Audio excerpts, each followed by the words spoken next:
Hai, perkenalkan nama saya Wulan Muhammad Mursyid, NRP 025117400051, mahasiswa Teknik Material dan Metalurgi ITS.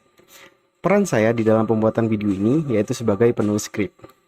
Di sini, kami akan menjelaskan mengenai superkapasitor dengan konten yang pertama yaitu pengertian superkapasitor, kedua yaitu cara kerja superkapasitor, ketiga yaitu contoh superkapasitor dan spesifikasinya, serta yang terakhir yaitu aplikasi superkapasitor dalam kehidupan sehari-hari.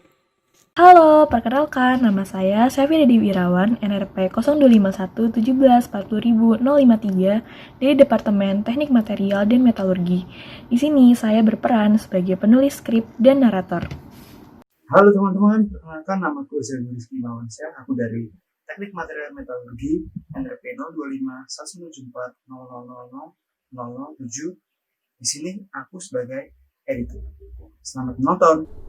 Perkenalkan, nama saya Fahira Develin, NRP 0251 1740.014 dari Departemen Teknik Material dan Metalurgi. Peran saya di sini adalah sebagai penulis skrip dan juga narator.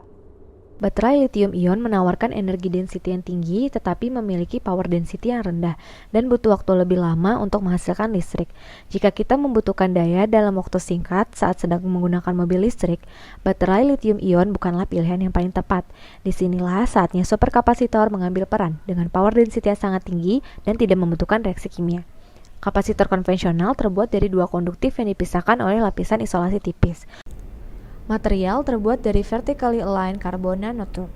Nanotube adalah kubus kecil dari karbon dengan diameter yang sangat kecil, kurang lebih 5 nanometer, dan panjangnya sebesar 100 mikron. Hal ini dapat menguntungkan kita untuk melakukan demonstrasi dan mengembangkan proses coating untuk menumbuhkan nanotube vertikal. Pada tampilan di atas, terlihat komponen penyusun superkapasitor terdiri atas elektroda positif, elektroda negatif, separator, dan elektrolit. Kapasitor menyimpan energi secara elektrostatik. Kapasitor menggunakan dielektrik di antara elektrodanya untuk memisahkan kumpulan muatan positif dan negatif. Pemisahan inilah yang menyebabkan kapasitor dapat menyimpan dan melepaskan energi dengan cepat. Gambar di atas merupakan gambar coin cell yang biasanya digunakan pada superkapasitor skala riset. Pada coin cell terlihat bahwa superkapasitor tersusun atas beberapa komponen, yaitu elektroda, separator, elektrolit, dan casing. Ultrakapasitor memiliki kelebihan diantaranya immediate response, space and cost saving, extreme reliability and long lifetime, easy discharge, and safe maintenance. Superkapasitor dapat melakukan pengisian dan pelepasan energi dengan lebih cepat jika dibandingkan dengan baterai lithium-ion yang memerlukan waktu lebih banyak untuk melakukan pengisian dan pelepasan energi. Ketika arus diberikan, ion menumpuk di kedua sisi insulator dan menghasilkan double layer dari arus. Superkapasitor memiliki elektrolit di antara plat. Double layer terbentuk ketika ion elektrolit tertarik ke elektroda bermuatan berlawanan. Double layer terdiri dari Helmholtz layer yang terbuat dari lapisan padat besi yang terpisahkan dari elektroda bermuatan berlawanan oleh lapisan solvent molekul. Layer kedua yaitu diffuse layer yang mengandung ion diffusing ke batas Helmholtz layer. Dapat terlihat bahwa pada superkapasitor ini tertulis 500 F, yaitu 500 farad. Farad merupakan unit untuk mengukur besarnya kapasitas suatu kapasitor. Lalu kita bandingkan dengan kapasitor biasa. Di sini tertulis kapasitasnya sebesar 4700 mikrofarad. 1 mikrofarad setara dengan 10 pangkat 6 farad. Maka dapat disimpulkan bahwa superkapasitor dapat menyimpan 100.000 kali muatan lebih banyak dibandingkan dengan kapasitor biasa. Salah satu kelemahan dari superkapasitor adalah voltasenya rendah. Pada jenis ini, ia memiliki nilai voltase sebesar 2,7 volt. Terdapat juga kapasitor yang memiliki nilai voltase sebesar 5,5 volt. Sedangkan kapasitor biasa di sini tertulis yang memiliki voltase sebesar 25 volt. Dan terdapat juga yang memiliki nilai voltase 450 volt. Lihat uji model pada elektrolitik kapasitor biasa. Kapasitor akan diisi voltase hingga 6 volt. Lalu ketika kapasitor dihubungkan dengan motor, dapat dilihat dua motor berputar selama beberapa detik.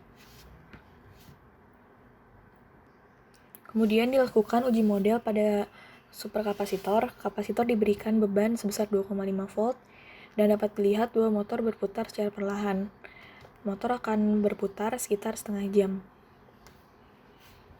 Namun baterai masih lebih baik dalam menyimpan energi daripada superkapasitor. Sebagai contohnya, baterai isi ulang ganda yang dapat menyimpan energi total sekitar 9000 Joule.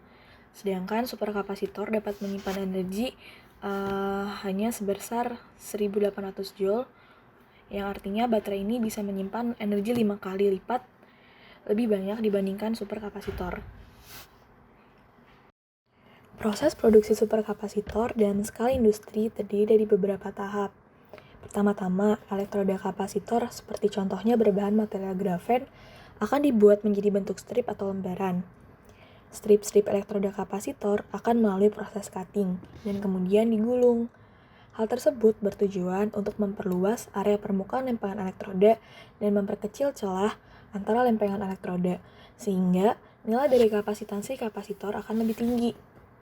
Penggulungan terbagi atas dua lapisan, yaitu berupa elektroda positif dan elektroda negatif. Kedua lapisan tersebut kemudian dipisahkan dengan lembaran insulasi. Pada proses penggulungan terdapat proses laser welding di dalam mesin, dengan tujuan untuk menciptakan konstruksi yang tepat dan kokoh pada lapisan elektroda. Konstruksi lapisan elektroda yang tepat dan kokoh akan berpengaruh pada proses elektrokimia yang terjadi. Semua proses produksi kapasitor dilakukan di dalam lingkungan vakum. Hal tersebut dikarenakan kapasitor memiliki kelemahan, yaitu terhadap unsur air yang dapat mengganggu reaksi elektrokimia kapasitor. Setelah proses penggulungan, elektrolit ditambahkan dan dilanjutkan dengan proses pengelasan akhir serta finishing. Terdapat contoh lain mengenai pembuatan superkapasitor berbahan karbon blok sebagai lembaran elektroda dengan campuran polimer PVDF, polyvinylidene fluoride sebagai pengikat. Langkahnya adalah sebagai berikut. 1. Menimbang PVDF binder. 2. Menimbang karbon blok. 3. Melarutkan PVDF ke dalam larutan dengan bantuan pengadukan dan sonikasi. 4. Setelah PVDF larut, menambahkan karbon blok ke dalam larutan sembari melakukan pengadukan dan sonikasi sampai homogeneous ink terbentuk. 5. Melapiskan deposit pada lapisan film atau foil hingga kering. 6. Melubangi foil untuk menghasilkan elektroda berbentuk sirkular yang ukurannya sesuai dengan coin cell case. 7. Menyusun lembaran foil yang telah dibuat pada coin cell case dengan urutan lembaran yaitu stainless steel sebagai pelindung dan bahan kompresi lembaran setelahnya, lembaran elektroda sebagai pengumpul arus, lembaran insulasi atau separator semi permeable, larutan elektrolit atau media aliran ion elektroda, lembaran elektroda, dan stainless steel. 8. Menutup dan mengkompresi coin cell case untuk mencapai keadaan vakum. Pengujian parameter superkapasitor dilakukan dengan uji static charge cycle pada arus konstan dan mengukur tegangan yang dihasilkan. Superkapasitor yang bagus memiliki karakter yaitu long self-discharge time, di mana kapasitor dapat menyimpan energi lebih lama, small equivalent series resistance, di mana kapasitor dapat menghilangkan energi sebagai panas, dan slow discharge at reverse current, di mana menunjukkan kapasitor memiliki kapasitansi lebih tinggi. Untuk meneliti lebih dalam, dilakukan pengujian electrochemical impedance spectroscopy untuk mendapatkan impedansi kapasitor pada berbagai frekuensi. Hal ini akan berguna dalam penyesuaian pada saat kapasitor digunakan. Salah satu aplikasi superkapasitor yaitu pada sektor transportasi. Perusahaan transportasi saat ini sedang berlomba-lomba dalam mengembangkan solusi transportasi non-hybrid atau hybrid pada mesin penggerak. Penggunaan superkapasitor pada kendaraan transportasi sebagai penyimpan energi bertujuan untuk mengurangi emisi CO2 dan penghematan bahan bakar minyak. Pada aplikasinya, pengisian daya pada superkapasitor terbagi menjadi dua mekanisme. Yang pertama, dengan memanfaatkan daya yang dihasilkan pada saat transportasi melakukan pengereman. Putaran roda pada saat pengereman berfungsi sebagai generator dalam mengubah energi gerak menjadi energi listrik. Yang kedua yaitu pengisian listrik secara manual. Hal ini menjadi tantangan ke depannya dalam aplikasi superkapasitor. Kapasitas superkapasitor dalam aplikasi transportasi masih belum dikatakan cukup, yang berdampak pada jarak tempuh transportasi yang terbatas, sehingga diperlukan pembangunan fasilitas berupa stasiun pengisian kendaraan listrik.